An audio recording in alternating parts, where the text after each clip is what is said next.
അസ്സലാമു അലൈക്കും. സ്നേഹമുള്ളവരെ, പല തരത്തിലുള്ള വാർത്തകൾ കണ്ടുകൊണ്ടാണ് നാം ഓരോ ദിവസവും ഉണരുന്നത്. ഇന്നെൻ്റെ ശ്രദ്ധയിൽ ഒരു വീഡിയോ കാണാനിടയായി.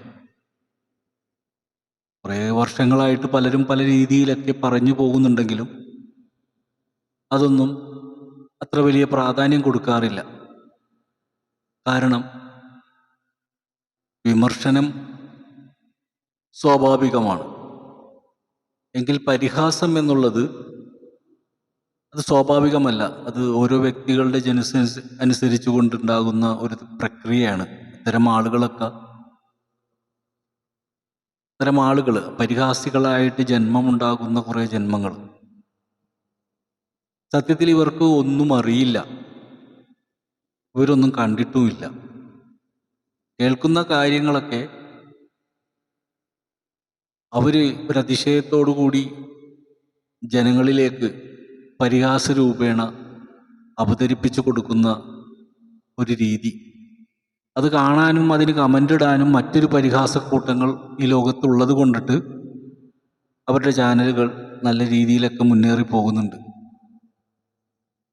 എത്ര തന്നെ പരിഹസിച്ചാലും സത്യം സത്യമായി തന്നെ തുടരും, അതിനൊരു മാറ്റവുമില്ല.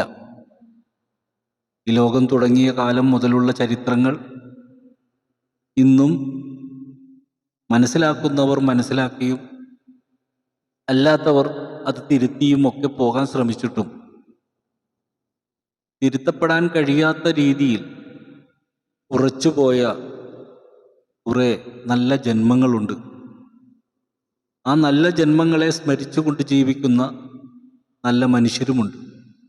അതെല്ലാ മതവിഭാഗത്തിലുമുണ്ട്. എങ്കിൽ മതപ്പേരുള്ള ചില മതവുമായി ബന്ധമില്ലാത്ത കുറേ ജന്മങ്ങൾ ഉണ്ട്. കൊതുകിനെ പോലെയും ഈച്ചയെ പോലെയും. ഈച്ചയുടെ സ്വഭാവം നമുക്കറിയാമല്ലോ. നേരം വെളുത്തു കഴിഞ്ഞാൽ മറ്റുള്ളവൻ്റെ വീടുകളൊക്കെ ഇങ്ങനെ സന്ദർശിച്ച് അവിടെ എന്താണുള്ളതെന്ന് ഇങ്ങനെ പരിശോധിച്ച് നടക്കുന്ന ഈച്ച. രാത്രിയാകുമ്പോൾ ചോര കുടിക്കാൻ ഇറങ്ങുന്ന കൊതുക്. ഈ രണ്ട് വിഭാഗവുമുണ്ട്. അപ്പോൾ ഈ രണ്ട് വിഭാഗവും ഇവിടെ ആ പ്രവർത്തനം തുടങ്ങിയിട്ട് കാലം കുറേയായി. കൊതുകിനെ ഓടിക്കാൻ വേണ്ടി കുറേ സാമഗ്രികൾ കണ്ടുപിടിച്ചിട്ടുണ്ട്. കൊതുക് തിരി മുതൽ പല സംഭവങ്ങളും പല രീതിയിലുമൊക്കെ പ്രയോഗിക്കുന്നുണ്ട്. എങ്കിലും കൊതുകിനൊരു ശമനമില്ല. അപ്പം എന്ന് പറഞ്ഞ പോലെ ഈച്ച വലിയ ഉപദ്രവകാരിയല്ല, എങ്കിൽ കൊതുക് ചോരയും കുടിച്ചുകൊണ്ടാണ് പോകുന്നത്. മറിച്ച് നമുക്കൊരു രോഗവും തരും. അപ്പം മനുഷ്യനിൽ കൊടുക്കുന്ന ഈ പരിഹാസികൾ കൊടുക്കുന്ന ഒരു രോഗമാണ് സംശയം. അത്ര മനോഹരമായിട്ട് അവർ ആ പരിഹാസത്തെ അവതരിപ്പിക്കും. പ്രവാചകപ്രഭു മുഹമ്മദ് റസൂലുള്ളാഹി സ്വല്ലല്ലാഹു അലൈഹി വസല്ലമ തങ്ങൾ ആകാശയാത്രയും കഴിഞ്ഞ് വന്നപ്പോൾ അബൂജഹലും കൂട്ടരും വന്ന് പരിഹസിച്ചു. പറഞ്ഞ കാര്യങ്ങളൊക്കെ ഒരു നുണക്കഥയാണെന്ന് പറഞ്ഞുകൊണ്ട് വലിയ വലിയ പരിഹാസങ്ങളാണ് അബൂജഹലും കൂട്ടരും നടത്തിയത്. അപ്പോൾ സത്യങ്ങളെപ്പോഴും സത്യം മനസ്സിലാക്കുന്നവർ ഉൾക്കൊള്ളുകയും അതിനെ പരിഹസിക്കുന്നവർ പരിഹസിച്ചു കൊണ്ടിരിക്കുകയും ചെയ്യുക എന്നുള്ളത് സ്വാഭാവികമാണ്. എങ്കിൽ പരിഹസിക്കാൻ വേണ്ടിയിട്ട് മാർഗങ്ങൾ ഒരുക്കി കൊടുക്കുന്ന ചില വിശ്വാസികളുണ്ട്. അവിടെയാണ് വിഷയമിരിക്കുന്നത്. അതാണ് ഇന്ന് ഞാൻ കണ്ട ഒരു വീഡിയോ. ആ വീഡിയോയിൽ ഒരു CM-നോട് മുഹബത്തുള്ള ഒരു പണ്ഡിതൻ അവരെ കറാമത്തുകൾ ഇങ്ങനെ സംസാരിക്കുന്നു. ആനയെ കണ്ട കഥയൊക്കെ പറയുകയാണ്. ഈ കഥയൊക്കെ ഒരു കാലഘട്ടത്തിൽ കടന്നുപോയ സംഭവങ്ങളാണെങ്കിൽ ഇന്ന് കാലം മാറി, മനുഷ്യരുടെ സ്വഭാവം മാറി, ചിന്തകൾ മാറി, അത്തരം കാഴ്ചപ്പാടുള്ള മനുഷ്യരെ കുറഞ്ഞു. ഇന്ന് മനുഷ്യൻ ഒരു ന്യൂജൻ മൈൻഡിൽ അവൻ്റെ സുഖലോലുപരമായി ജീവിക്കാനുള്ള മാർഗങ്ങൾ തേടിയിട്ടുള്ള പരക്കമ്പാച്ചിലാണ്. ഇതിനിടയിൽ നൂറ്റാണ്ടുകൾക്ക് മുമ്പുള്ള കറാമത്ത് കഥയും കൊണ്ട് വന്നു കഴിഞ്ഞാൽ ഇന്നത്തെ തലമുറക്ക് ഒന്നും ദഹിക്കില്ല. എങ്കിൽ നല്ല കുടുംബത്തിൽ വിശ്വാസങ്ങളായിട്ട് ജീവിച്ചു വന്ന കാരണവന്മാരുടെ മക്കളൊക്കെ അതിനെ മാനിച്ചുകൊണ്ട് പോകുന്ന ഒരു തലമുറയും കൂട്ടത്തിലുണ്ട് എന്നുള്ളതാണ് ഭാഗ്യം എന്ന് പറയാനുള്ളത്. എൻ്റെ ചെറുപ്പത്തിൽ പല കഥകളും പല മഹാന്മാരെക്കുറിച്ചിട്ടുള്ള പല ചരിത്ര സംഭവങ്ങളും കറാമത്തുകളുമൊക്കെ നമ്മുടെ രക്ഷിതാക്കൾ പറഞ്ഞിട്ടുള്ള കേൾവി, അതൊരു കഥ പോലെ ഞാൻ കേട്ടു. എൻ്റെ മനസ്സിൽ ഞാൻ വളരുന്നതിനനുസരിച്ച് അതൊരു കഥയായിട്ട് നിലകൊണ്ടു. അബ്ദുൾ റസാഖ് മസ്താനെക്കുറിച്ചും പള്ളിപ്പടി അഹമ്മദ് കുട്ടി മസ്താനെക്കുറിച്ചും അതുപോലെ തന്നെ ഈ പറയുന്ന മുടിക്കൽ അബൂബക്കർ മുസ്ലിയാർ അവർകളെക്കുറിച്ചും അങ്ങനെ ഒരുപാട് ഔലിയാക്കന്മാരുടെ ചരിത്രങ്ങൾ, ഏർവാടി ഇബ്രാഹിം ബാദിഷയുടെ ചരിത്രം, ഇതെല്ലാം ഒരു കഥ പോലെ വായിച്ച് അവരുടെ അത്ഭുതങ്ങളൊക്കെ ഇങ്ങനെ വായിച്ച് രസിച്ച് പോയി. അത് ഉണ്ടോ ഇല്ലേ നമ്മൾ സംശയിക്കാനും പോയില്ല, അന്വേഷിക്കാനും പോയില്ല. നമ്മുടെ പ്രായം അതായിരുന്നു. നമ്മുടെ ഭൗതിക താല്പര്യങ്ങളോടുകൂടി നമ്മൾ ഓടി നടന്നു. പക്ഷെ യാദൃശികമായി നമ്മൾ വളർന്ന് വളർന്ന് തിരിച്ചറിവുകളുടെ ലോകത്തേക്ക് കടന്നു വന്നപ്പോൾ അത്തരം ചില മഹാന്മാരെ കാണാനുള്ള ഭാഗ്യം ലഭിച്ചപ്പോൾ മുമ്പ് കേട്ട കഥകളും ഇപ്പോൾ കണ്ടുമുട്ടിയ സൂഫി വര്യന്മാരുടെയും ജീവിതം നമ്മുടെ കാഴ്ചയിൽ, നമ്മുടെ അനുഭവങ്ങളിൽ കറാമത്തുകൾ എത്രയോ കാണാനിടയായ സന്ദർഭങ്ങൾ. അപ്പോൾ ആ കഥയൊന്നും വെറും കഥകളല്ല, യാഥാർത്ഥ്യങ്ങളാണെന്ന് നമുക്ക് മനസ്സിലാക്കാൻ പറ്റി. ചിലർ ചെറിയ സംഭവങ്ങളായിരിക്കും അതിനെ സാഹിത്യപരമായിട്ട് എഴുതുമ്പോൾ അല്ലെങ്കിൽ പറയുമ്പോൾ കുറച്ച് പുകഴ്ത്തിയൊക്കെ പറയുന്നത് സ്വാഭാവികമാണ്. പ്രസംഗത്തിൻ്റെ ശൈലിക്ക് വേണ്ടി പുകഴ്ത്തി അങ്ങ് പറയും. അതൊക്കെയാണ് പരിഹാസത്തിന് കാരണമാകുന്നത്. ഒരിക്കലും കറാമത്തുകൾ പറയേണ്ട കാര്യമല്ല. ഇവിടെ നമ്മളുടെ മുസ്ലിങ്ങളുടെ ഈ പറയുന്ന ഔലിയാക്കന്മാരുടെ കറാമത്തൊക്കെ നമുക്ക് മാറ്റിവെക്കാം. നമുക്ക് ശ്രീനാരായണ ഗുരുവിനെ എടുക്കാം, കടമറ്റത്ത് കത്തനാരെ എടുക്കാം, സ്വാമി അയ്യപ്പനെ എടുക്കാം. അങ്ങനെ എത്രയോ ആളുകൾ, തോമസ് ലീഹ, ഇവരുടെയൊക്കെ അത്ഭുത പ്രവൃത്തികൾ ജീവിച്ചിരുന്നപ്പോൾ അവർ കാണിച്ച ഒരുപാട് അത്ഭുതങ്ങളുണ്ട്. ഒരു സിനിമ, ശ്രീനാരായണ ഗുരുവിൻ്റെ ജീവിത ചരിത്രം സിനിമയാക്കിയ ഒരു സിനിമ വന്നിരുന്നു. ആ സിനിമയിൽ കാട്ടിലൂടെ നടന്നു വരുന്ന സലീം കുമാറാണ് അഭിനയിച്ചതെന്നാണ് എൻ്റെ ഓർമ്മ. അദ്ദേഹം ഒരു പുലിയെ കണ്ട് പേടിച്ച് മരത്തിൽ കയറുന്നുണ്ട്. അപ്പോൾ കാട്ടിലൂടെ വന്ന വലിയൊരു കടുവ, ആ കടുവയെ കണ്ട് ഭയന്ന് പുള്ളി മരത്തിൻ്റെ മുകളിൽ കയറിയപ്പോൾ കടുവ താഴെ ഇങ്ങനെ നിൽക്കുകയാണ്. ഈ സമയം ശ്രീനാരായണ ഗുരു വരുന്നു. പക്ഷെ അദ്ദേഹത്തിന് ഈ കടുവ ഒന്നും ചെയ്യുന്നില്ല. അദ്ദേഹത്തിൻ്റെ നോട്ടം കൊണ്ട് ആ കടുവ അവിടുന്ന് പോകുന്നു. മുകളിൽ നിന്ന് സലീം കുമാർ ഇറങ്ങി വന്ന് സ്വാമിയെ വണങ്ങിപ്പോകുന്നു. ഇത് സിനിമയിൽ വന്ന ഒരു സംഭവമാണെങ്കിലും ഇത് സ്വാമിയുടെ ജീവിതത്തിൽ യാഥാർത്ഥ്യമായി സംഭവിച്ചതാണോ അല്ലയോ, അതാണ് നമ്മൾ നോക്കേണ്ടത്. അത്തരം അത്ഭുത പ്രവൃത്തികൾ ചെയ്ത ധാരാളം ആളുകൾ ഉണ്ട്. പക്ഷെ കാണാത്തവരാണ് എല്ലാവരും. ആരും ഒന്നും കണ്ടിട്ടില്ല. കാണാത്തത് കൊണ്ടിട്ട് കേൾക്കുന്നത് കേൾക്കുമ്പോൾ പരിഹാസം തോന്നുന്നത് സ്വാഭാവികമാണ്. അപ്പോൾ കഴിയുന്നതും ഈ ഇന്നത്തെ തലമുറയുടെ മുമ്പിൽ ഈ യൂട്യൂബിലൂടെ, ഇവിടെ യൂട്യൂബിലേക്കൊരു പ്രോഗ്രാമായിട്ട് ചെയ്യുന്നതല്ല അവർ എന്നാണ് എനിക്ക് മനസ്സിലാക്കാൻ കഴിയുന്നത്. ചില ആളുകൾ ഈ വാഴു പരിപാടി നടക്കുന്ന സ്ഥലത്ത്, ഇപ്പോൾ CM സെൻറ്ററിൽ മടവൂർ ഷെയ്ഖിൻ്റെ ഒരു സ്മരണ നടക്കുമ്പോൾ അവരെ സ്മരിച്ചുകൊണ്ട് സംസാരിക്കുമ്പോൾ അത് മൊബൈലിൽ വീഡിയോ എടുത്തിട്ട് അപ്ലോഡ് ചെയ്യുന്ന ചില ആൾക്കാരുണ്ട്. അവരാണ് ഇതിൻ്റെ ഏറ്റവും വലിയ കുഴപ്പക്കാർ. അത്തരം സദസ്സുകളിൽ സംസാരിക്കുന്ന വിഷയം, ഇപ്പോൾ നമ്മുടെ വീട്ടിൻ്റെ ഉള്ളിൽ നമ്മൾ എന്ത് സംസാരിക്കുന്നു, നമ്മൾ പുറത്തു പോയിട്ട് എന്ത് സംസാരിക്കുന്നു, നമ്മുടെ വീട്ടിൻ്റെ അകത്തുള്ള കാര്യങ്ങൾ പുറത്തു പോയി ആരെങ്കിലും പറയും, അത് പുറത്തു പറഞ്ഞാൽ എങ്ങനെയിരിക്കും? അപ്പോൾ വീടിൻ്റെ അകത്തുള്ള ജീവിതം വീടുമായി ബന്ധപ്പെട്ടതാണ്, പുറത്തുള്ള കാര്യങ്ങൾ പുറവുമായി ബന്ധപ്പെട്ടതാണ്. അപ്പം രണ്ട് സ്ഥലത്തും രണ്ട് രീതിയിൽ സംസാരിക്കണം. അപ്പം മടവൂർ ഷെയ്ഖ് ആനയെ കണ്ടു, ആന മടവൂരിനെ കണ്ട് സലാം പറഞ്ഞു എന്നൊക്കെ പറഞ്ഞുകൊണ്ടിട്ടുള്ള ഒരു വീഡിയോയാണ് ഞാൻ കണ്ടത്. അത് ഞാൻ വിശദീകരിച്ച് വീണ്ടും ഒരു പരിഹാസത്തിന് ഇടവരുത്തുന്നില്ല. എങ്കിൽ ആ കഥയിൽ ഞാൻ കേട്ട ഒരു സംഭവമുണ്ട്. ഈ കേട്ട സംഭവം എന്ന് പറയുമ്പോൾ അവർ ജീവിച്ചിരുന്ന കാലത്ത് നടന്നൊരു കാര്യമാണ്. ആ ജീവിച്ചിരുന്ന കാലത്ത് അവരെ കണ്ട ഒരാളുമാണ് ഞാൻ. ആ സമയത്തുണ്ടായ ഒരു അനുഭവമാണത്. അവർ ഹാലായിട്ട് നടന്ന ഒരു കാലഘട്ടം. ഈ ഹാലെന്ന് പറയുന്നത്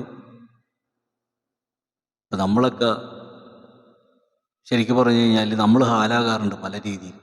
ചിലപ്പോൾ വീട്ടിലെ പ്രശ്നങ്ങൾ പറഞ്ഞ് വല്ലാത്ത ഹാലാകും, ചിലവർ വെള്ളം അടിച്ച് ഹാലാകും, ചിലവർ സമനില തെറ്റി ഹാലാകും.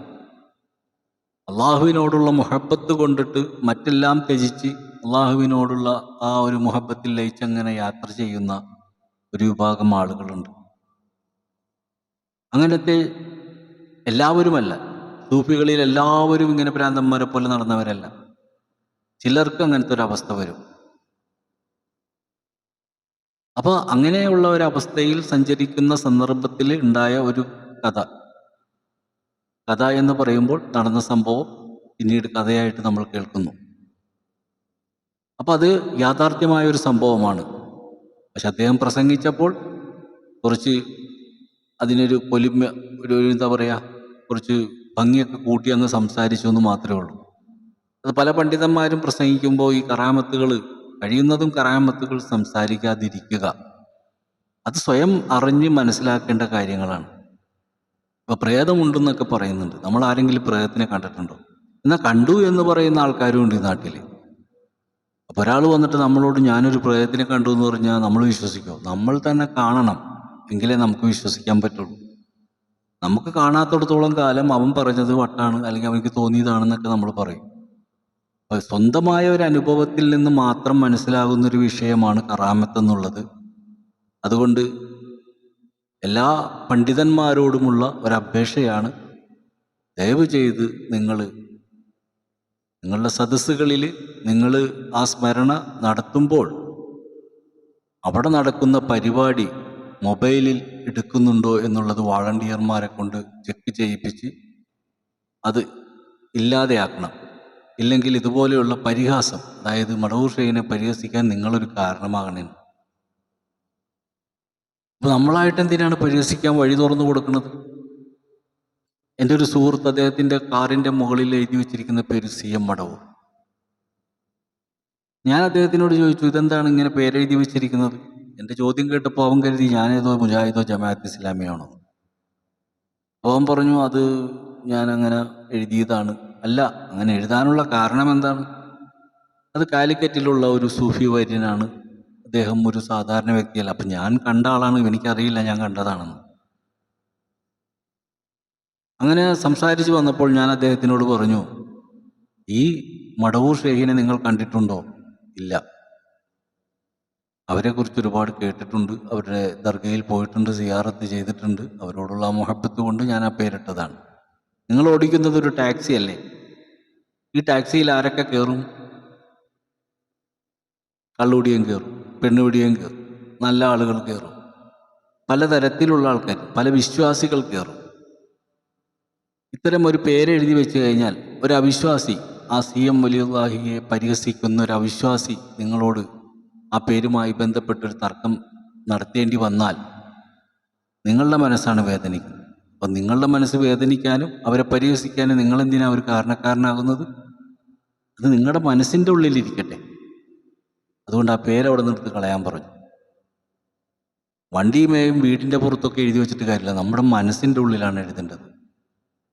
നമ്മൾ പുറത്ത് കുറേ എഴുതി വെച്ചിട്ട് എന്താ കാര്യമുള്ളത്? ചില വീടുകൾ കാണാം, പണിയുന്ന സമയത്ത് മാഷാ അല്ലാഹ് എന്ന് എഴുതി വെച്ചിരിക്കുന്നത് കാണാം. എല്ലാവരും ഒരു ബർക്കത്തിന് വേണ്ടിയൊക്കെ എന്തൊക്കെയോ ചെയ്യുന്നതാണ് മാഷാ അല്ലാഹ്. പല വീടുകളും ഇപ്പം പണിയുമ്പോൾ, ഈ ഇടക്കാലത്ത് തുടങ്ങിയതാണെന്ന് തോന്നുന്നത്, മിക്ക വീടുകളും പണി നടക്കുമ്പോൾ മാഷാ അല്ലാഹ് എന്ന് ഒരു ബാനർ പുറത്ത് എഴുതി വെച്ചേക്കണം കാണാം. സത്യത്തിൽ ആ മാഷാ അല്ലാഹ്, ഈ അള്ളാഹു എന്ന് പറയുന്ന പേര് എത്രയോ പരിശുദ്ധമാണ്, ഈ മുസ്ലിങ്ങളെ സംബന്ധിച്ചിടത്തോളം. അങ്ങനെ ഒരു വാക്ക് തന്നെ എത്ര മനോഹരമായിട്ട് എഴുതിയിട്ട് അത് വീട്ടിൽ ഭംഗിയായി സൂക്ഷിച്ചു വെച്ചിട്ടുണ്ട്. ഈ അള്ളാഹുവിൽ നിന്ന് വന്ന ഗ്രന്ഥമാണ് പരിശുദ്ധ ഖുർആൻ എന്ന് പറയുമ്പോൾ അള്ളാഹു എത്രയോ പവിത്രമാണ്. അവിടെയാണ് മാഷാ അള്ളാഹ് എന്ന് എഴുതി വെച്ചിരിക്കുന്നത്. എഴുതി വെച്ചതിലല്ല ഞാൻ കുറ്റം പറയണത്. എഴുതി വെച്ചത് അങ്ങനെ എഴുതി വെച്ചോ, നല്ല കാര്യം. പക്ഷേ ആ എഴുതി വെച്ചിരിക്കുന്നത് പുറത്താണ്. അതിലേക്ക് വേസ്റ്റും കാക്കതൂറിയതും ഒക്കെ വന്ന് വീഴുന്ന കാഴ്ച ഞാൻ കണ്ടിട്ടുണ്ട്. ഇതൊക്കെ കാണുമ്പോൾ മനസ്സിൽ വല്ലാത്ത പ്രയാസം തോന്നും. അപ്പം നമ്മളറിയാതെ നമ്മൾ കുറേ തെറ്റുകൾ ഇങ്ങനെ ചെയ്തുകൊണ്ടിരിക്കുകയാണ്. നല്ലതാണെന്നും പറഞ്ഞാൽ നമ്മൾ ചെയ്യണത്, പക്ഷെ നമ്മൾ തന്നെയാണ് എല്ലാം ചീത്തയാക്കുന്നത്. ഇപ്പം തന്നെ വർഗീയത രൂക്ഷമായി വന്നുകൊണ്ടിരിക്കുന്ന ഒരു കാലഘട്ടത്തിലാണ്. ഇന്ന് തന്നെ കണ്ടു, ഒരു ബസ്സിൽ ഒരു അധ്യാപകൻ കയറി 19 വയസ്സുള്ള ഒരു കുട്ടിയോട് മോശമായി പെരുമാറി. അദ്ദേഹത്തിൻ്റെ പേര് കമൽ എന്നാണ് വാർത്തയിൽ കണ്ടത്. അതിൻ്റെ പൂർണ്ണമായി ഇത് ഞാൻ നോക്കിയിട്ടില്ല. പക്ഷെ അതിൻ്റെ താഴെ കമൻറ്റുകൾ കമലല്ല കമാലുദ്ദീൻ ഇങ്ങനെയൊക്കെ പറഞ്ഞുകൊണ്ട് കുറേ പേര്. ഇപ്പോൾ വേറൊരുത്തൻ പറഞ്ഞ് എ അമൽ എന്നും പറയുന്നുണ്ട്. വേറെ കുറേ ആൾക്കാർ പറയുന്നുണ്ട് ആ മാഷ് ഞങ്ങളുടെ കോളേജിലെ അധ്യാപകനാണ്, അദ്ദേഹത്തിൽ നിന്ന് അങ്ങനെ ഒരു പ്രവൃത്തി ഇല്ല എന്ന് പറയുന്ന ഒരു വിഭാഗം. വേറൊരാൾ എഴുതിയിരിക്കുന്നത് ബസ് ബ്രേക്ക് ഇട്ടപ്പോൾ പെട്ടെന്ന് പോയി ആ കുട്ടിയുടെ മേത്തോട്ട് വീണ് അദ്ദേഹത്തിൻ്റെ കാലിന് ചെറിയ പരിക്കുണ്ടെന്ന് പറയുന്നു. സത്യാവസ്ഥ എന്താണെന്നുള്ളതൊന്നും എനിക്കറിയില്ല. അപ്പോൾ ഒരു വിഷയം നടക്കുമ്പോൾ തന്നെ പതിനായിരക്കണക്കിന് ആശയങ്ങളാണ് വരുന്നത്. ഈ സംഭവം ആരും കണ്ടിട്ടില്ല. കണ്ടവർ എന്താണ് അവിടെ നടന്നതെന്നുള്ളത് ആ കണ്ടവർക്കേ അറിയുള്ളൂ. പക്ഷെ കേട്ടവരൊക്കെ പ്രതികരിക്കാൻ തുടങ്ങി. നമ്മുടെ നാടിൻ്റെ ഏറ്റവും വലിയ ശാപം അതാണ്. കാര്യം എന്താണെന്ന് മനസ്സിലാകാതെ വേഗം കയറി അങ്ങ് പ്രതികരിച്ചു കളയും. ഇപ്പം തന്നെ ഒരു ഹേമ കമ്മിറ്റി റിപ്പോർട്ടൊക്കെ വന്നപ്പോൾ തന്നെ കുറേ പേര് വന്നിരുന്ന് ഇത്തരം വിഷയങ്ങളെക്കുറിച്ചൊക്കെ ആരോപണങ്ങൾ ഉന്നയിക്കുന്നു. കേട്ടപാടെ വാർത്തകളിൽ അതിനെ പ്രതികരിച്ചുകൊണ്ട് കുറേ ആൾക്കാർ കമൻ്റ് ഇട്ടുകൊണ്ട് പിന്നെ പറയുന്നു നമ്മുടെ മനുഷ്യർ മാറണം. നോക്കി, ആദ്യം തെറി പറഞ്ഞുകൊണ്ടിരുന്ന ആളുകളൊക്കെ പിന്നെ അത് ഫേക്ക് ന്യൂസ് ആണെന്ന് വന്നപ്പോഴത്തേക്കും അവൾ അങ്ങനത്തവളാണ്, ഇങ്ങനത്തവളാണ്, മറ്റവളാണെന്നും പറഞ്ഞുകൊണ്ട് ഇത് പറഞ്ഞ ആൾക്കാർ തന്നെ തിരിയാനും തുടങ്ങി. എത്ര പെട്ടെന്നാണ് മനുഷ്യൻ മാറുന്നത്. അപ്പം ഞാൻ എൻ്റെ കുട്ടിക്കാലത്ത് കലാഭവൻ്റെ ഒരു മിമിക്രി കേട്ടത് ഞാൻ ഓർക്കുകയാണ്. ഇന്ത്യക്കാരെ കുറിച്ചിട്ട് കലാഭവൻ മണിയുടെ ഒരു മിമിക്രി.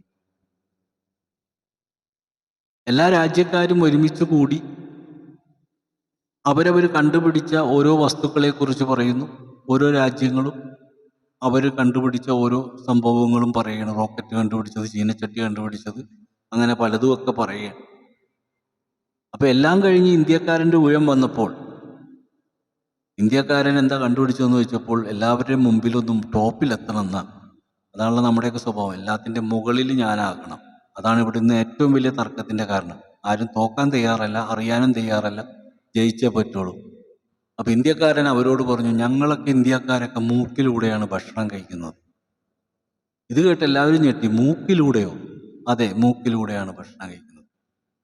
ഇത് പറയാനുള്ള കാരണം അമേരിക്കക്കാരൻ പറഞ്ഞു, ഞങ്ങളൊരു റോക്കറ്റ് ഉണ്ടാക്കി, ആ റോക്കറ്റ് ഞങ്ങൾ വിട്ടു കഴിഞ്ഞാൽ അത് നേരെ പോയി താജ്മഹലിൻ്റെ ആ സ്തംഭത്തിൽ ഇങ്ങനെ കറക്റ്റായിട്ട് പോയി വീഴും. അപ്പോൾ ഇന്ത്യക്കാരൻ ചോദിച്ചു, അതുമ്പോൾ ഇങ്ങനെ ആ സ്തംഭത്തിൽ ഇങ്ങനെ കറക്റ്റായിട്ട് വരും? അതെ, കറക്റ്റായിട്ട് വന്ന് വീഴും. അതിൻ്റെ ആ മുനയിൽ ഇങ്ങനെ കറക്റ്റായിട്ട് വന്നു. അങ്ങനെയല്ല, കുറച്ചൊക്കെ മാറിയൊക്കെ വീഴും എന്ന് അമേരിക്കക്കാരൻ പറഞ്ഞപ്പോൾ ഇന്ത്യക്കാരൻ പറഞ്ഞു, ഞങ്ങൾ മൂക്കിലൂടെയാണ് ആഹാരം കഴിക്കുന്നത്. മൂക്കിലൂടെയോ എന്നുള്ള തർക്കം വന്നപ്പോൾ അങ്ങനെയല്ല, കുറച്ചൊക്കെ താന്ന്. അപ്പം അങ്ങനെ സൗകര്യത്തിന് വാക്കുകൾ വളച്ചൊടിക്കാൻ കഴിവുള്ളവരാണ് നമ്മൾ ഇന്ത്യക്കാർ. അപ്പോൾ പണ്ട് കാലത്തൊക്കെ അത്രയും വളച്ചൊടിക്കലില്ലായിരുന്നെങ്കിൽ ഇന്ന് നല്ലോണം വളച്ചൊടിക്കാൻ കഴിവുള്ളവരാണ്. പ്രത്യേകിച്ച് ഇന്ത്യക്കാരെ ഇന്ത്യ ഫുഡ് കഴിക്കുന്നില്ല എന്നുള്ളതാണ് ഏറ്റവും വലിയ വാസ്തവം. ഇന്ന് ഇന്ത്യക്കാരൊക്കെ ഹിന്ദു ആയാലും ക്രിസ്ത്യാനി ആയാലും മുസൽമാനൊക്കെ കഴിക്കുന്നതൊക്കെ അറബികളുടെ ഫുഡാണ്. അൽഫാമും കുഴിമന്തിയും ഇതൊക്കെ തിന്ന് ആരോഗ്യമായിട്ടാണ് ഈ തെറിയൊക്കെ പറയാൻ ഇങ്ങനെ നടക്കുന്നത്. എൻ്റെ പൊന്നു സഹോദരങ്ങളെ, ഇവിടെ നന്മ എന്ന് പറഞ്ഞാൽ അതൊന്നേ ഉള്ളൂ. കാരുണ്യം എന്ന് പറഞ്ഞാലും അതൊന്നേ ഉള്ളൂ. എല്ലാ മതഗ്രന്ഥങ്ങളും ഓരോ യുദ്ധങ്ങൾ നടത്തിയിട്ടുണ്ട്. ആ യുദ്ധങ്ങളെല്ലാം നന്മയ്ക്ക് വേണ്ടിയിട്ടായിരുന്നു. തിന്മയ്ക്ക് വേണ്ടി ഒരു യുദ്ധവും ഉണ്ടായിട്ടില്ല. തിന്മയ്ക്ക് വേണ്ടി യുദ്ധം നടത്തിയ കുറച്ച് ആൾക്കാരുണ്ട്, ഹിറ്റ്ലറിനെ പോലെ. അപ്പോൾ തിന്മയുടെ യുദ്ധം നടത്തിയവരുണ്ട്, നന്മയുടെ യുദ്ധം നടത്തിയവരുണ്ട്. നല്ലതിന് വേണ്ടിയിട്ട് സമരം നടത്തിയവർ. ബ്രിട്ടീഷുകാരെ തുരത്താൻ വേണ്ടി ഇവിടെ എത്രയോ പേര് മരണപ്പെട്ടു. ഒരു നല്ലതിന് വേണ്ടിയിട്ട് അവർക്ക് തമ്മിൽ തല്ലേണ്ടി വന്നിട്ടുണ്ട്. അപ്പോൾ നല്ലതുണ്ടാകാൻ ചിലപ്പോൾ സംഘർഷങ്ങൾ ഉണ്ടാകും. ഇവിടെ കണ്ടില്ലേ, യൂത്ത് കോൺഗ്രസ്, മറ്റേ കോൺഗ്രസ്, മറിച്ച കോൺഗ്രസ് എന്ന് പറഞ്ഞ് ഈ റൂട്ട് മാർച്ച്, ലാത്തി ചാർജ് എന്ന് വേണ്ട സർവ്വ പ്രശ്നങ്ങളും എന്തിനാ? ഓരോ കാര്യങ്ങൾ നടപ്പിലാക്കാൻ വേണ്ടിയിട്ട് ഈ പറയുന്ന പോലെ അടിയും ഇടിയും വെട്ടും കുത്തും ഒക്കെ നടന്നുകൊണ്ടിരിക്കുകയാണ്. ഇന്ന് അതിനേക്കാൾ ഏറെ നമ്മൾ നിരമ്പ്രതി കേൾക്കുന്ന വാർത്തയാണ് കൊലപാതകങ്ങൾ. വ്യത്യസ്തമായ കൊലപാതകങ്ങളാണ് നടന്നുകൊണ്ടിരിക്കുന്നത്. ഒരു സ്ത്രീ മറ്റൊരു സ്ത്രീയെ പരിചയപ്പെടുന്നു, ആ സ്ത്രീയുമായി സൗഹൃദം പുലർത്തുന്നു, അവർ തമ്മിൽ പല കാര്യങ്ങളും കൈമാറുന്നു. ഇതൊന്നും നാട്ടുകാരറിയുന്നില്ല. നാട്ടുകാരെ നോക്കുമ്പോൾ രണ്ട് സുഹൃത്തുക്കൾ പോകുന്നു, വരുന്നു, പിന്നെ അവരെ കാണുന്നില്ല. പിന്നെ അവർ ആലപ്പുഴയിലെ വർക്കല ആ ഭാഗത്തെവിടെയോ മണ്ണിൻ്റെ അടിയിൽ നിന്ന് കിട്ടിയെന്ന് പറയുന്നു. അവരെ കൊന്നത് ഒരു മാത്യൂസും ശർമിളയും എന്ന് പറയുന്നവരാണെന്ന് പറയും.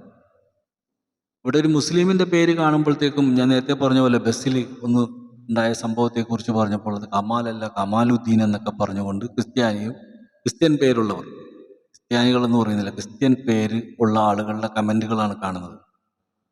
മാത്യു എന്ന് പറയുന്ന ആൾ കമൻ്റ് ഇട്ടിരിക്കുന്നു. അങ്ങനെ പല ഹിന്ദു ക്രിസ്ത്യൻ വിഭാഗത്തിൽപ്പെട്ട ആ പേരുകളുള്ള ആളുകളാണ് ഈ കമൻറ്റുകൾ ഇടുന്നത്.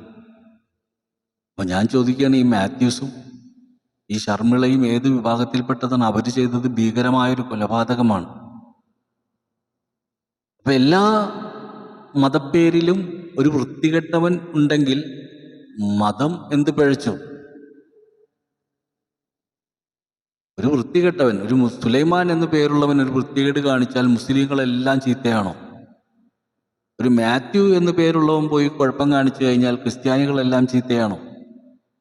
ഒരു നാരായണൻ എന്ന് പേരുള്ളവൻ പോയി തെറ്റ് ചെയ്തു കഴിഞ്ഞാൽ ഹിന്ദുക്കളെല്ലാം ചീത്തയാണോ?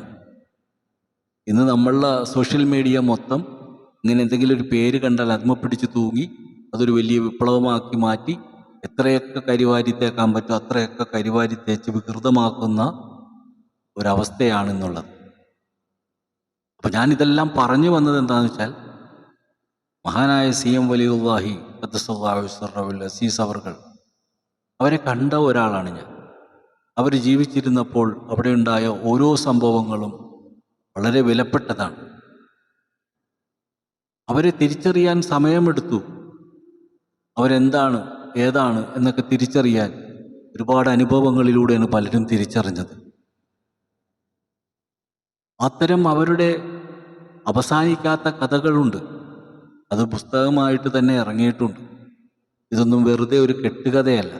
പക്ഷേ ആ കഥ അവതരിപ്പിക്കുന്ന ചിലർ അതിനെ അവതരിപ്പിക്കേണ്ട സ്ഥലത്ത് അവതരിപ്പിക്കാതെ ഒരു പബ്ലിക്കായിട്ട് അവതരിപ്പിക്കുമ്പോൾ ഇതൊന്നും അംഗീകരിക്കാത്ത ജനങ്ങളും നിരീശ്വരവാദികളും യുക്തിവാദികളും മുജാഹിദും ജമാഅത്ത് ഇസ്ലാമിയും തബ്ലീഗും എന്ന് വേണ്ട കുറേ ഇതൊന്നും അംഗീകരിക്കാത്ത ഒരുപാട് മുസ്ലിങ്ങൾ, വേഷധാരികളായ മുസ്ലിങ്ങൾ ഇവിടെ ഉണ്ട്.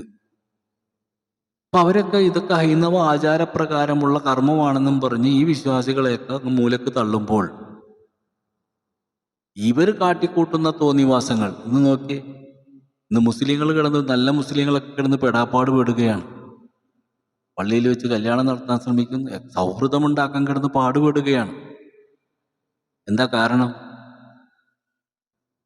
ഈ വിഭാഗം എന്ന് ഇവിടെ കാലുകുത്തിയോ അന്ന് തുടങ്ങി ഇവിടെ പ്രശ്നങ്ങൾ, പരസ്പര ഭിന്നിപ്പുണ്ടാക്കി.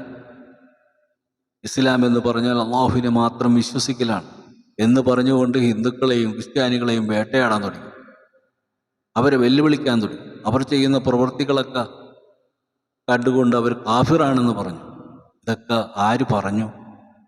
എൻ്റെ പ്രിയ സഹോദരങ്ങളെ, ഹൈന്ദവരായ ക്രിസ്ത്യാനികളായ എല്ലാവരോടും ഞാൻ പറയുകയാണ്, എല്ലാ മുസ്ലിങ്ങളും ഇതിൽപ്പെടില്ല.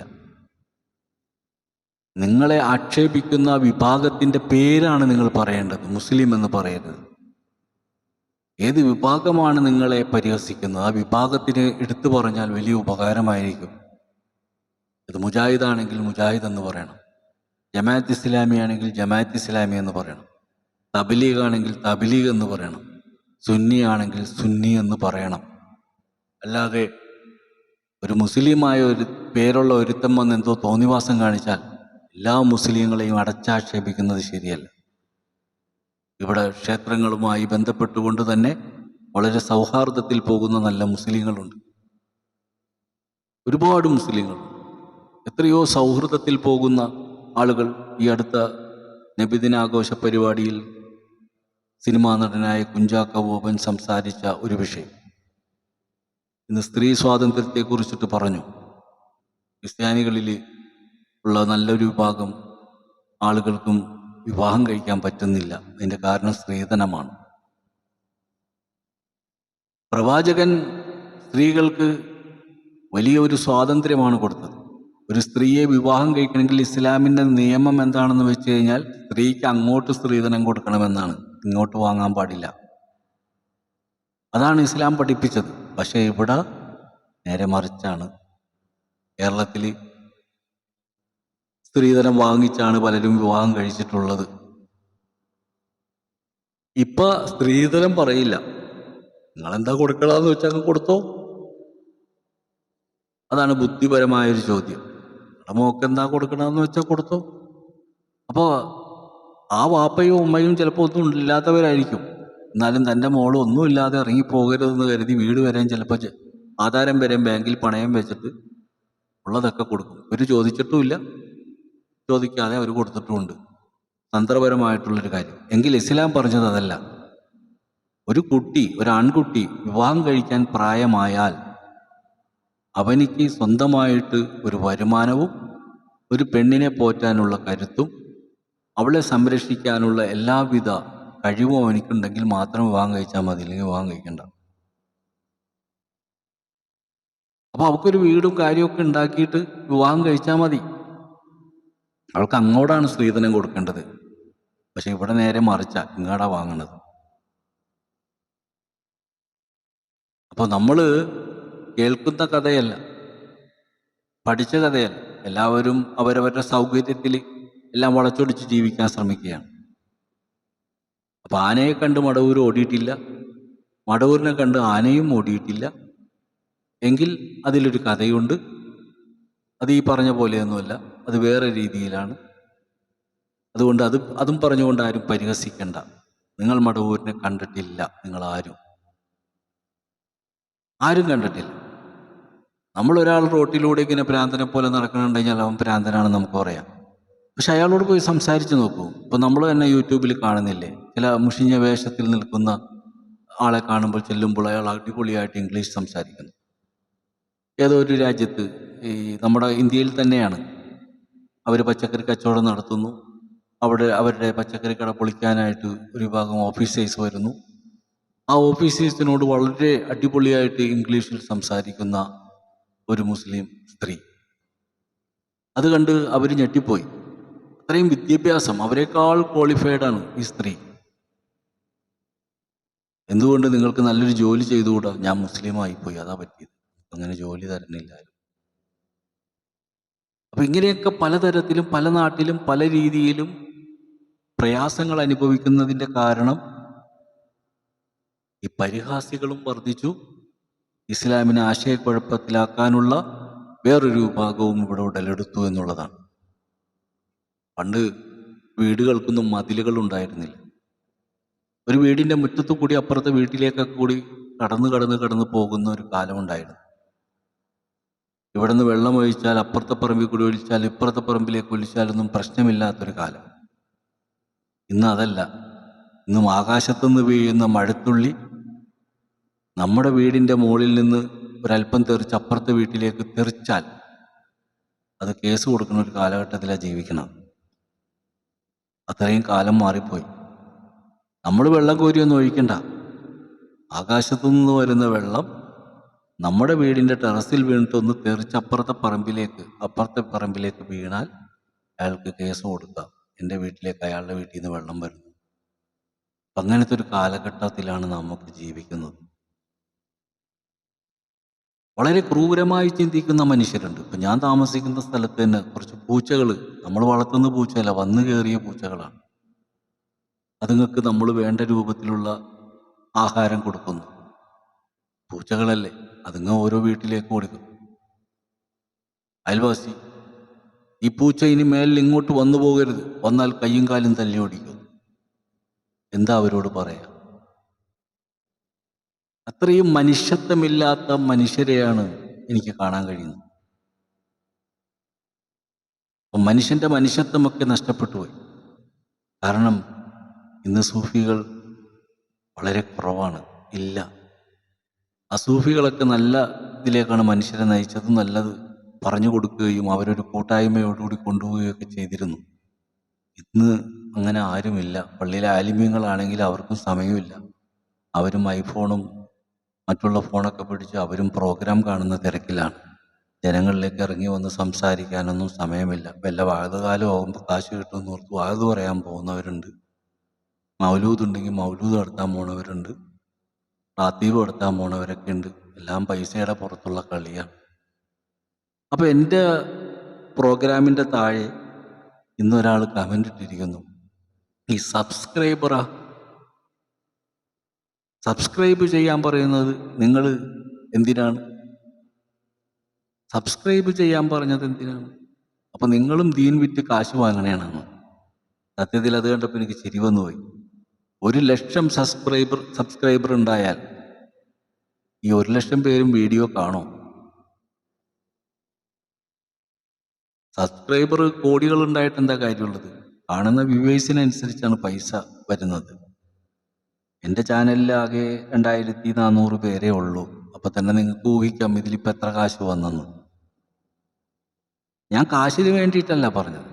കാശ് ഉണ്ടാക്കാനാണെങ്കിൽ യൂട്യൂബ് ചാനൽ തുടങ്ങേണ്ട ആവശ്യമൊന്നും ഉണ്ടായിരുന്നില്ല. ഇവിടെ ഇരുന്ന് സംസാരിക്കേണ്ട കാര്യം ഉണ്ടായിരുന്നില്ല. കാശ് പലതരത്തിലും വന്നുകൊണ്ട് ഇതെല്ലാം സിയാറത്ത് ചെയ്ത് തന്നെ ഞാൻ തീർത്തിട്ട് മറ്റുള്ളവർക്ക് കൊടുത്ത് കയ്യിലൊക്കെ ആരെങ്കിലും എവിടെന്നെങ്കിലും കിട്ടിയാൽ വീട്ടിൽ വരുന്നവനിക്ക് നിങ്ങൾക്ക് അന്വേഷിക്കാവുന്നതേ ഉള്ളൂ. ഞാനിന്നൊരു കടക്കാരനാണ്. അത്രയും കടത്തിലായി, സഹായിച്ച് കടത്തിലായതാണ്. കുറേ പേര് പറ്റിക്കുകയും ചെയ്തു. എല്ലാവരെയും വിശ്വസിച്ചതിൻ്റെ പേരിൽ ചതിയപ്പെട്ടു. നമുക്കപ്പോഴും വെറുപ്പില്ല. അപ്പം അതുകൊണ്ട് നമ്മളൊന്നുമില്ലാതെയാണ് വന്നത്. നമുക്കെന്തൊക്കെയോ തന്നു, അത് റബ്ബ് തന്നെ തിരിച്ചെടുക്കുന്നു എന്ന് ഞാൻ മനസ്സിലാക്കുകയാണ്. അല്ലാണ്ട് അതിൽ ഞാൻ സങ്കടപ്പെടാറില്ല. പൈസക്ക് വേണ്ടിയിട്ടല്ല ഞാൻ ഈ പരിപാടി നടത്തുന്നത്. എൻ്റെ വീടിൻ്റെ ആധാരം പോലും ജപ്തിയുടെ അവസ്ഥയിലാണ്. അതിൻ്റെ കാരണവും ഞാൻ വിശ്വസിച്ച ഒരാൾ, ആ വിശ്വസിച്ച ആൾ അയാളെ സഹായിച്ചതിൻ്റെ പേരിൽ വന്ന ഒരു ബാധ്യതയാണ്. ഇതിപ്പോൾ എൻ്റെ തലയിലായി. പക്ഷെ നമ്മുടെ കഥകളൊന്നും ആർക്കും അറിയില്ല. നമ്മൾ ആ കഥ പറഞ്ഞും നടക്കുന്നില്ല. നമ്മളുമായി ബന്ധപ്പെട്ടൊരു വിഷയമാണ്. പണമുണ്ടാക്കാൻ ആഗ്രഹിക്കുന്നില്ല, എന്നാൽ പണം ആവശ്യമുണ്ട്, ആധാരം തിരിച്ചെടുക്കണം എന്നുള്ള ആഗ്രഹമുണ്ട്. അതിനു വേണ്ടിയിട്ട് മാന്യമായ രൂപത്തിൽ അതിൻ്റേതായ ജോലികളൊക്കെ ചെയ്യുന്നുണ്ട്. കുറച്ച് നൈറ്റി ബിസിനസ് ഉണ്ട്. അതുപോലെ മക്കൾ, ഒരാൾ എഡിറ്ററാണ്, ഒരാൾ സൗണ്ട് എഞ്ചിനീയറാണ്. അവരുടെയൊക്കെ വർക്കുകളുണ്ട്. അങ്ങനെയൊക്കെ പോകുന്നു. അതിന് വേണ്ടിയിട്ട് യൂട്യൂബ് ചാനൽ തുടങ്ങി കാശുണ്ടാക്കേണ്ട ആവശ്യമൊന്നുമില്ല. എന്നാൽ കടവുമുണ്ട്. അത് തീർക്കാൻ മാന്യമായ വഴികൾ തേടുന്നുമുണ്ട്. അതിന് ദീൻ വെക്കേണ്ട ആവശ്യമില്ല. അതുകൊണ്ട് എല്ലാവരും നല്ല മനസ്സോടുകൂടി വിഷയങ്ങളെ മനസ്സിലാക്കാനും കാണാത്ത കാര്യങ്ങൾ കേൾക്കുമ്പോൾ പരിഹസിക്കാൻ നിൽക്കണ്ട. അതിനെക്കുറിച്ച് അറിയാൻ, അന്വേഷിക്കാൻ നിങ്ങൾ തയ്യാറാവും. ഒരു സമുദ്രത്തിൻ്റെ മുമ്പിൽ പോയി നിന്നു കഴിഞ്ഞാൽ ആ സമുദ്രത്തെ നമുക്ക് വളരെ മനോഹരമായി കാണാം. എന്ത് ഭംഗിയാണ് കടൽ കാണാൻ. ആ കടലിൻ്റെ മുമ്പിൽ നമുക്ക് എത്ര നേരം വേണമെങ്കിലും നിൽക്കാം. എന്ത് ഭംഗിയാണ് കാണാൻ, തിരതല്ലി മറിയുന്നത്. ആ കടൽ മാത്രം നോക്കി നിന്നാൽ നമുക്കൊന്നും പറയാനില്ല. പക്ഷേ ഒരു അന്വേഷകൻ ആ കടലിനെ പരിശോധിക്കുമ്പോൾ അതിലേക്ക് വന്ന് ചേർന്നിരിക്കുന്ന പുഴകൾ കാണാം. ആ പുഴ പരിശോധിച്ചാൽ കടലിൻ്റെ സൗന്ദര്യം പുഴയ്ക്കില്ല. പുഴയുടെ സൗന്ദര്യം വേറൊന്നാണ്. ആ പുഴയിലേക്ക് കണക്റ്റായിരിക്കുന്ന തോടുകളെ കാണാം. ആ തോടുകൾക്ക് പുഴയുടെ സൗന്ദര്യവുമില്ല. എങ്കിൽ ആ തോട്ടിലേക്ക് വന്ന് ജോയിൻ്റ് ആയിരിക്കുന്ന കാനകൾ കാണാം. കാനക്ക് തോടിൻ്റെ സൗന്ദര്യവുമില്ല. ഒരു അഴുക്ക് ചാലിൽ നിന്ന് ഒരു ശുദ്ധതയിലേക്ക് പോകുന്ന ഒരു യാത്രയാണ് ഈ കാനയിൽ നിന്ന് ഒഴുകി തോട്ടിലേക്ക് പോയി, തോട്ടിൽ നിന്ന് പുഴയിലേക്ക് പോയി, പുഴയിൽ നിന്ന് സമുദ്രത്തിലേക്ക് വന്ന് അവിടെയാണ് അത് മനോഹരമായി മാറുന്നത്. അപ്പം അഴുക്കായി മാറിയ നമ്മളൊക്കെ ഓരോരോ കടമ്പകൾ കടന്ന് ആ വലിയ ശുദ്ധികലശത്തിലേക്ക് എത്തപ്പെടാൻ വേണ്ടിയിട്ടുള്ള പരിശ്രമമാണ് തൗഹീദിൻ്റെ മാർഗം എന്ന് പറയുന്നത്. അതാണ് സൂഫികൾ പഠിപ്പിക്കുന്നത്. ഇത്തരം സൂഫികളെ കണ്ടുമുട്ടാനും അവരുടെ സാമീപ്യത്തിൽ ഇരുന്നു കൊണ്ട് നമ്മളെ സ്ഫുടം ചെയ്തെടുക്കാനും നമ്മൾ തയ്യാറായാൽ നമുക്ക് നല്ലവരായി ജീവിക്കാൻ കഴിയും. പരിഹാസികൾ പറഞ്ഞുകൊണ്ടേയിരിക്കും, വിശ്വാസികൾ വളർന്നുകൊണ്ടേയിരിക്കും. ഇൻഷാ അല്ലാഹ് ബാക്കി നാളെ അല്ലാഹു തൗഫീഖ് ചെയ്താൽ പറയാം.